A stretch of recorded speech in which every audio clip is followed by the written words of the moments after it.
Man, so I just want to start off, coming in, you're transferring from the MAC, right? What gives you that confidence when you're transferring from the MAC? You say, I can come to a Power 5 program and do the same thing I've been doing.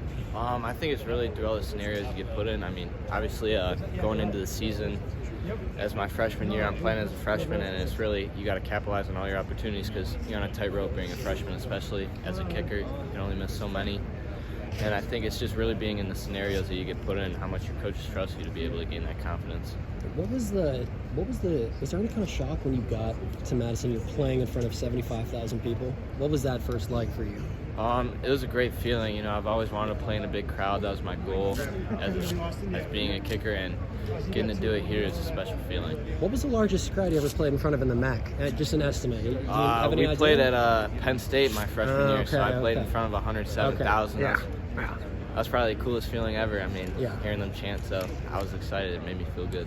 And I'm curious, is there any difference in going from Group of 5 to Power 5? Is there any difference in like the timing of the rush or anything in the kick, or is it just the same mechanics? For me, it feels all the same. I mean, really, same snapper, holder, kicker. I mean, it varies. I mean, I think it's a little bit better at this level. My snapper and holder are. Okay. But other than that, I mean, it's really all the same timing. Just playing a little bit of bigger stadium with a lot more fans. Just make it more exciting. And when the staff reached out to you in the transfer portal, what did they say? What was their pitch to you? Yeah, so they kind of reached out to me like they weren't the first school, but they were like the middle. But I knew Max Steinecker, one of our recruiting guys, and Luke Fickle out of high school since I was offered there out of high school. And Coach, Max Steinecker called me. He's like, "How you doing?" It's like, "Great." And he's like, "You want to talk to Coach Fickle real quick?" And I was like, "Yeah, I'd love to." And he's basically like, I know I didn't pick you up the first time. It's like circumstances, they want to take a kicker that had experience, and time came around next year, I had experience, had a good year, and he's like, I need you here. He's like, we'd love to have you, and you're going to make big plays for us in the future. So, all right. And I'm curious, we talked about the crowd a little, but just what's it like kicking in Camp Randall, like the actual stadium? Because I know, some kickers say it's harder to kick in this stadium. Yeah. What's it like to kick in Camp Randall? This is the hardest stadium to kick in.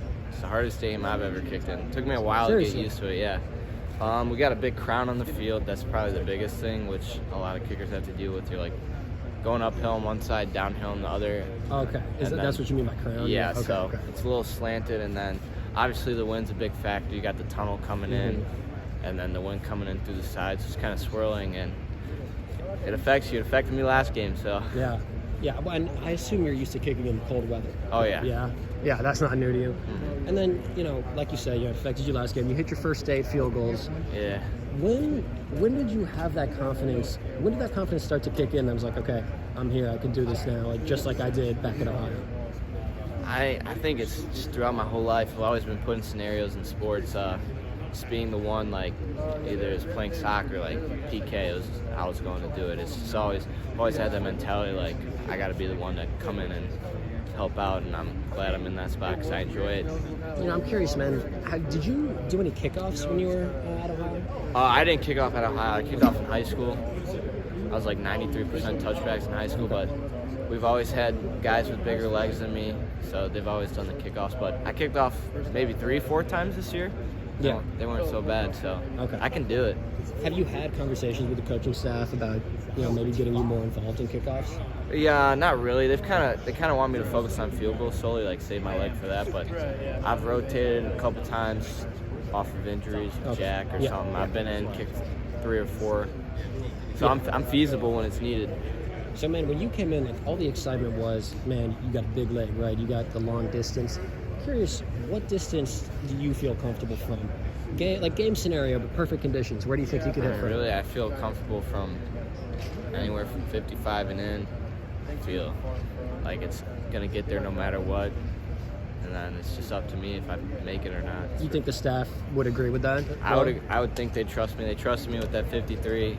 I pushed it left, had the distance, but it's there. I just got to capitalize on it.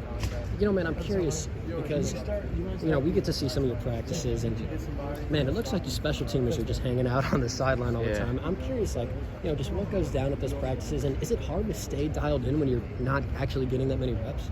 Yeah, special teams kind of varies. It's not good to kick every day. I mean, obviously, since you're exerting you're swinging at 100% every time, using the same muscles every day. Right, so right. really kicking 2-3 times a week is really all you can do before you start being too sore to kick on a game day. Okay. So it's really managing your body more in the season than really putting in a ton of work in the because all the work comes in the off season. So really, we'll come in here, we'll get work in inside. It's really more punting and stuff, but yeah, my whole goal throughout the season is just to stay healthy and not get hurt so I can perform. For sure. And, you know, I want to talk a little bit about that kicker competition kind of that we saw through spring and through fall, you know, with Van Dyke and Van Zels. What was that like? How did that unfold? And just kind of how did you approach that situation? I mean, I think having competition is always great. It always pushes you to be better than you are. And, I mean, we had a competition, me and Nate, and it was back and forth the whole time. I mean, I struggled a little bit in the spring. I was getting used to everything going on here. And we came in, I mean, me and Nate are great friends.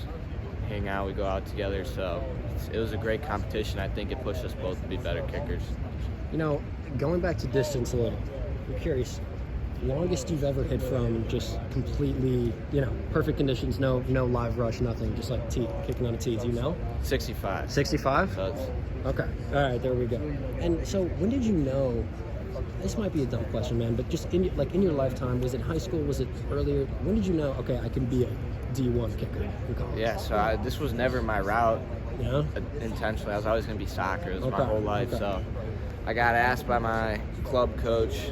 He knew the high school football coach. He's like, man, I've known this kid. He's got a big leg. Like, try it out. So 8th grade summer, I went in, kicked at a varsity practice, and I did pretty good. So, like, come play for the team. You don't have to come to much. Just come and kick and get work in, go to a couple camps. Went to a couple camps, got pretty good, and I thought it was a better route for me, and it ended up working out to me being here. So, Yeah, so yeah, I'm curious, man, you know, you're... Yeah, for sure. Okay, man, just one more for you in that case. I'm just curious, when it comes to your mindset, man, because I feel like kickers, you got to come in there, you got to be an assassin, you got to come in there, you got one shot, you got to hit it. Just when you go out there on these high-pressure kicks, what's going through your mind? Is there anything going through your mind? yeah, I think really you got to have a lot of confidence, a little cockiness. I mean, everybody's always going to look at you, try and get you to miss, and I think really going in there with the mindset is like, I'm going in there knowing I'm going to make it. I'm thinking I'm going to make it. I'm thinking, what am I going to do with my guys after I make it? It's never like, oh, God, I need to make this. Like, am I going to make it? Is it too far? It's really, I'm going in there confident, ready to celebrate with my team when I make it. And if it doesn't happen, it doesn't happen. We're on to the next one. There you go. All right, thanks, Nathaniel. Thank you. Appreciate your time. Appreciate man. it.